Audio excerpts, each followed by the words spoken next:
Okay, so you guys need to know what a unit step function is first. Let me guess, it's a step function. Was that by looking at it? That's a unit step function. Is this 8.4 or did you skip some? Yeah, this is out of 8.4. So there's two functions in here. The unit step function's the first one, the other one's the Dirac delta. You want me to just give you both? I'll give you both.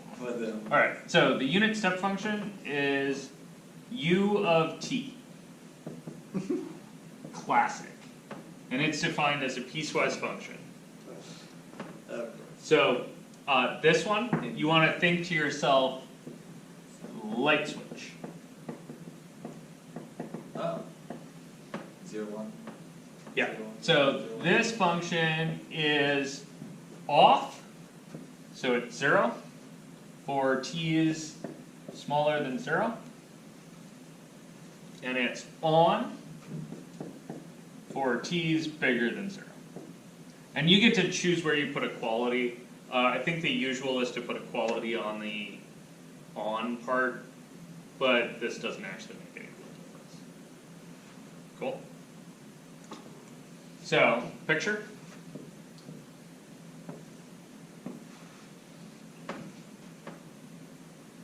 Oh, it's just a piecewise function, right? So, it's flat until you get to there, and then it hops up here, and then it goes that way.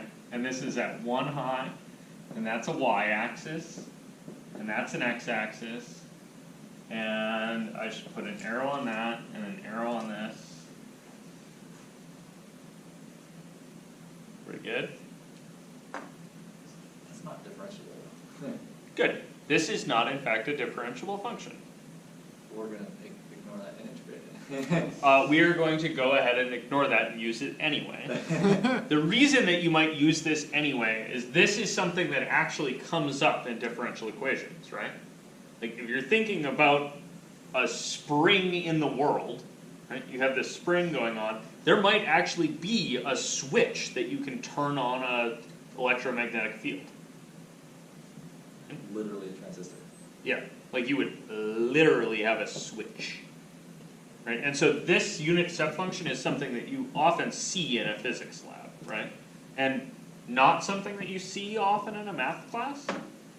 And yet here we're trying to kind of push math and mash. We're trying to mash math and physics into a mash. Mishics. A mashup? And that's really why we're doing stuff like this, right? So I'm having to kind of extend my idea of a function, and the other one's even worse. So the other one is delta t, which is called the Dirac delta.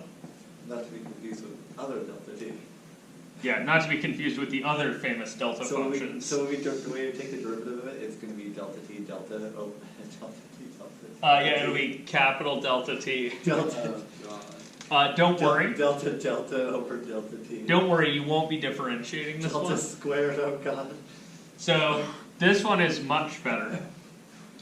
And that this is defined to be 0 for t is not 0.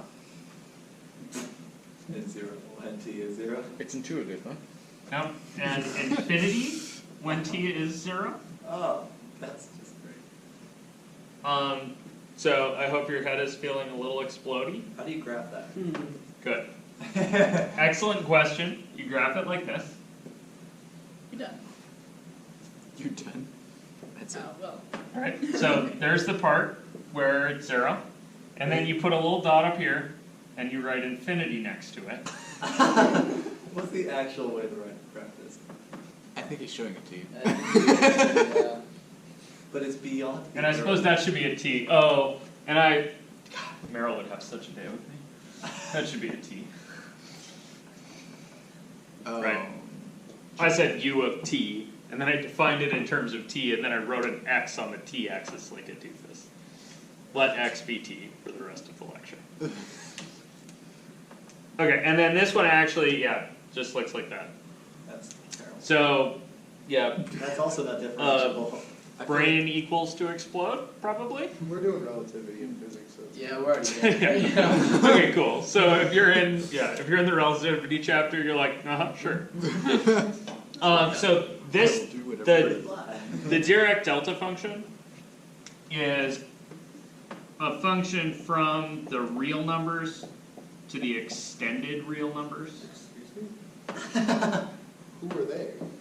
So the extended real numbers are just the real numbers and also the idea of infinity. That's good.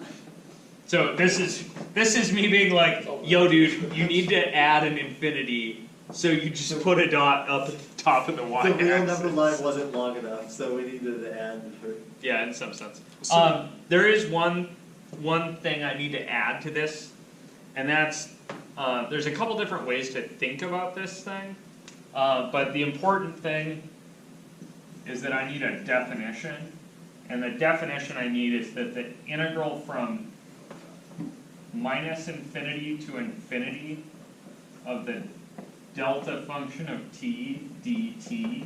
Is zero.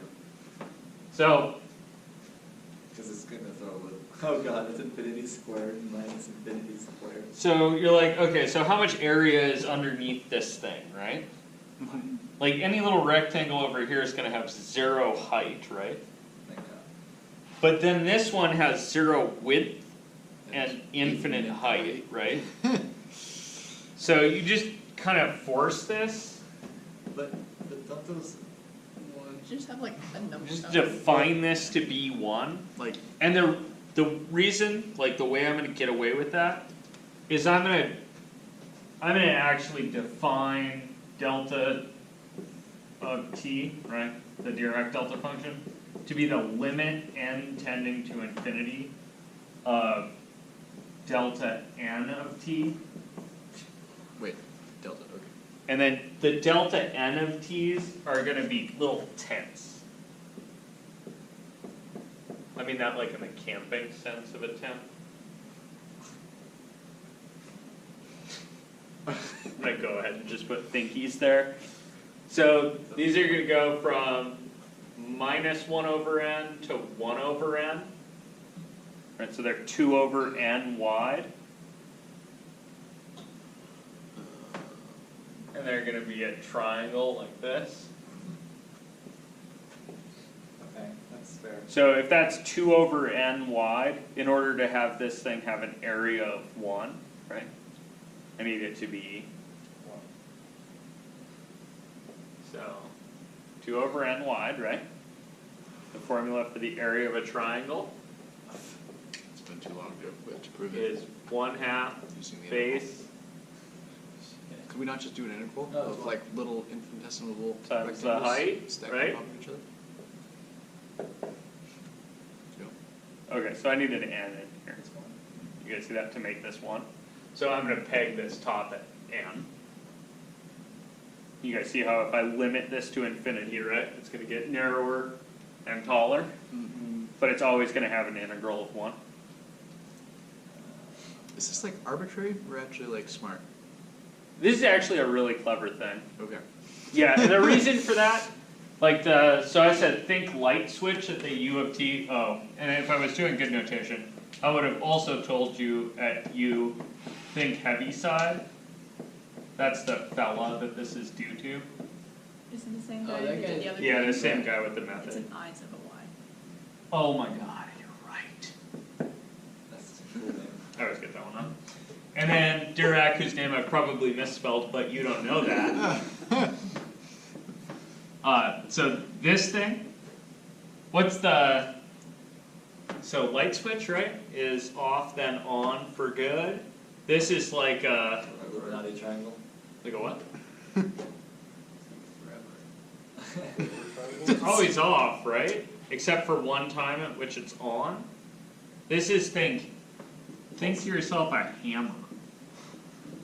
There's a lot of hammers in different Right, this is a completely, None of them are what do you call this one? Where a collision transfers all of its, Plastic. Oh, plastic. no, that's not elastic, because elastic's that, right?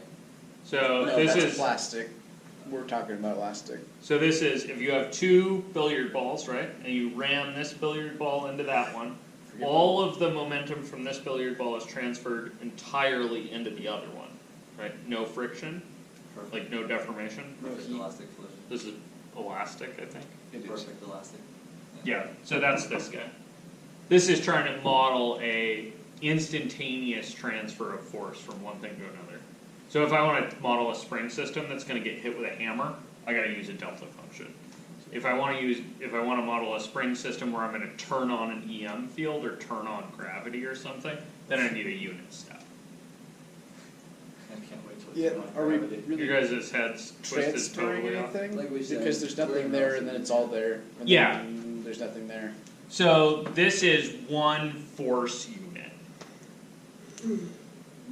But we'll get to interpretations with springs after we learn how to solve differential equations. Cool.